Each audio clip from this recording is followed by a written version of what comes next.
At City Hall, the mayor's office has grown far larger and become far costlier than any other mayor's office in this city's history. America, Baltimore Mayor Brandon Scott just got caught running one of the most brazen corruption schemes that I've personally ever seen. His budget went from $5.2 million to $24.7 million in just a decade, while the city he's supposed to be fixing is still bleeding population and businesses. When the Inspector General started digging into where all the money went, she found that the mayor's office was spending $52,000 at sporting events games in his luxury suite buying TITO'S vodka with taxpayer dollars, and Mayor Brandon Scott's response? Sue the Inspector General to stop her from investigating. Their investigation finding nearly 2,000 purchases totaling more than $1 million, of which $167,000 spent without proper approval. That's not a mistake.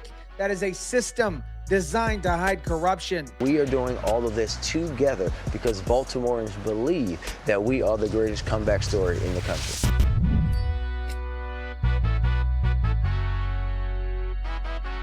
What is up, guys? Tyson DeLaCruz here. Thank you so much for rocking with me. Greatest comeback story. Let me show you what Baltimore is actually coming back from and who's profiting while the city absolutely crumbles like a soft chocolate chip cookie. Let me break down exactly how Brandon Scott turned the mayor's office into a money printing machine for his friends and his cronies. 10 years ago, the mayor's office operated with 39 employees and a budget of $5.2 million. Today, however, there are 118 staffers working in the office whose budget has ballooned to $24.7 million. That is 79 additional staff members and nearly quintupled the budget. Surprised me, it really did. Today, former Mayor Jack Young, who ran the city 6 years ago with 30 fewer staff members, was struggling to understand the historic size of the current office. 30 extra workers, man. I would love to have them.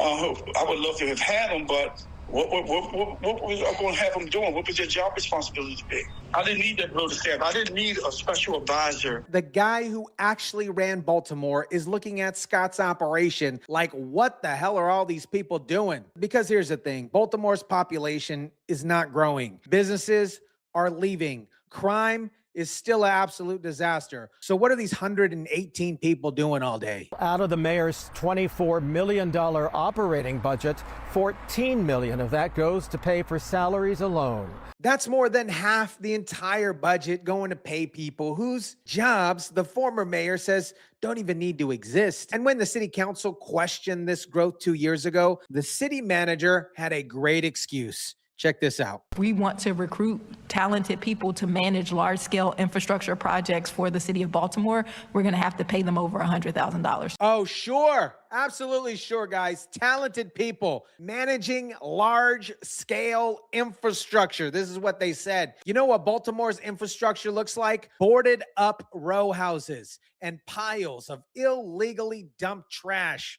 But yeah, let's hire another 13 people at 6 figures to manage it. Now, let me show you where some of the money actually went, because the Inspector General just dropped a report that's absolutely wild. Finding 468 food-related transactions totaling $230,000. Of that, $52,000 spent on food and beverages during Orioles and Ravens games inside the mayoral suite. $230,000 on food. Business expenses. Yes. $26,000 for one dinner. No, this could be explained. We had the FISA client. Right. And $52,000 of that was at sports games, in the mayor's suite, hosting donors, just feeding whoever Scott wants to impress in his luxury box. In another instance, an administrator reportedly demanding a, quote, fresh fruit tray available to everyone in the mayor's suite daily. Fresh fruit trays, you guys. Fresh fruit trays daily in the mayor's suite at the stadium. Eating grapes off the grapevine while Baltimore residents are dodging vacant buildings and trash piles up on their way to work. But sure,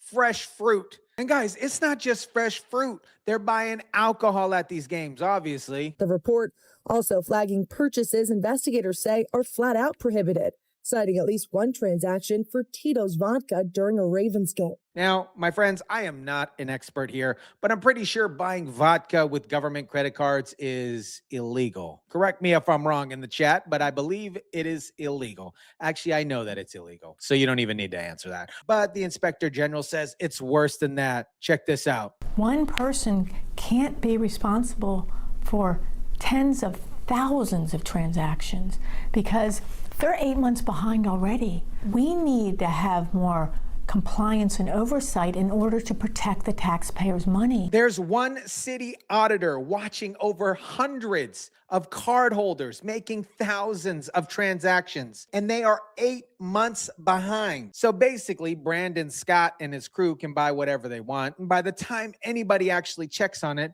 it's too late to do anything about it. Now here's where it goes from corruption to cover-up, because the Inspector General who exposed all of this is now being sued by the city to stop her investigation. The Baltimore Inspector General's office is now preparing to take the city to court after it received heavily redacted records for the first time. So Inspector Isabel Cummings, who's doing the job exposing corruption, suddenly starts getting heavily redacted documents, some pages completely blacked out. And when she issued a subpoena to get the unredacted versions, the city, they ignored it. Almost 100 cases would have been impacted by this. And we calculated, over 100 cases and over $40 million by us not being able to do our job. They didn't respond. They didn't fight the subpoena. They just ignored it, because that's what corrupt administrations do. They stonewall you until you give up. But here's the really sick part of all this. Watch how the mayor's office is justifying this. We do not want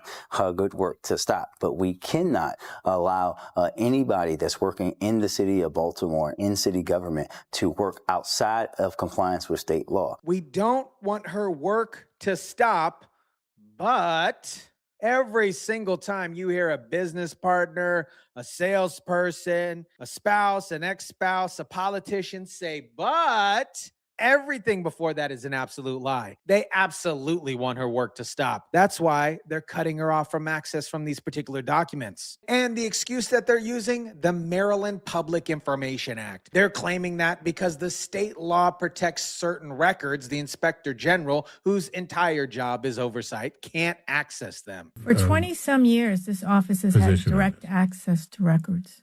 We have. And I called prior Inspector Generals. We have had direct access to records. We don't have that anymore. 20 years of direct access gone right after she starts exposing $52,000 in luxury suite spending and $167,000 in unapproved purchases. What a coincidence here. Now, let me break down the pattern here, because this is exactly what every Democrat-run city does when they get caught. Explode the budget by hiring cronies and friends. Spend taxpayer money on luxury perks, particularly for yourself. When a watchdog group or watchdog investigates, block their access to all the documents. Sue or fire the investigator if they don't stop, and claim you're following the law while you actually obstruct justice. We are seeing this pattern in Chicago with Brandon Mohawk Johnson. We see it in California with Gavin Newsom. We see it in Seattle. We see it in Minnesota with the daycare fraud and Timmy Tampon Walls. And we're seeing it now in Baltimore with Brandon Scott. It is very clear that I can subpoena any records. They have decided not to respond, and they have failed. They didn't move to quash. They did nothing. 100 cases, $40 million in potential fraud. She can't particularly investigate. And if the city gets away with this, it's not protecting privacy. It is protecting corruption. And here's what really pisses me off about the entire situation. While Scott is fighting to hide the spending, Baltimore residents are living in absolute war zones. But since 2019, when Baltimore's murder rate hit an all-time high and ranked among the worst in the nation, something has changed. The number of vacant buildings is down 25%. The population actually grew in 2024.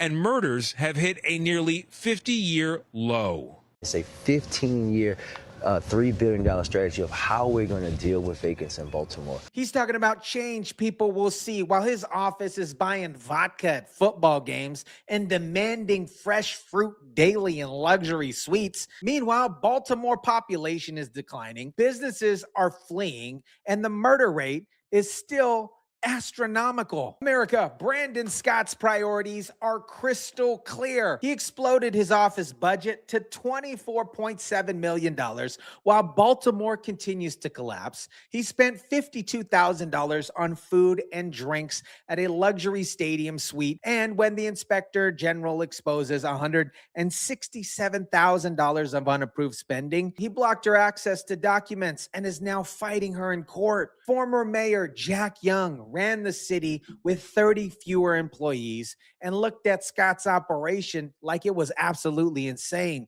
because it is insane. You don't need 118 staffers and $14 million in salaries to manage a city that is losing populations. The receipts don't lie, but corrupt mayors do. Let me know what you think about this. Drop it down in the comment section down below. Smash the like button if you kindly would. Share, subscribe, and as always, guys, I'll catch you on the next one.